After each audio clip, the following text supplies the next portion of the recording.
Evening వాకింగ్కి వెళ్ళినప్పుడైతే మునగాకు కనిపించింది అని జరిగితే తీసుకొచ్చాను. దాన్ని తీసుకొచ్చి అయితే మంచిగా తెంపేసి అయితే పెట్టేసుకున్నాను నైట్. ఇంకా మధ్యాహ్నం కర్రీ చేద్దామని చెప్పేసి ఒకవైపు అయితే రైస్ అయితే కడిగి పెట్టేసుకున్నాను. ఇంకొక వైపు అయితే మునగాకులోకి అయితే కావాల్సినవన్నీ కట్ చేసేసుకొని ఇక్కడ మునగాకు కర్రీ అయితే చేసేస్తున్నాను.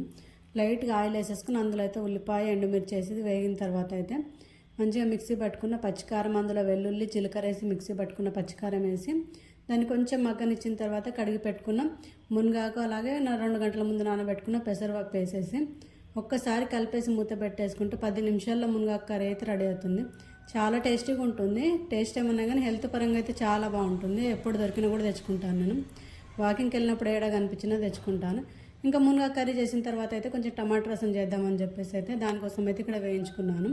కొంచెం ధనియాలు, జీలకర్ర, కందిపప్పు, శనగపప్పు అన్నీ వేయించేసుకొని మిక్సీ పట్టేసుకున్నాను.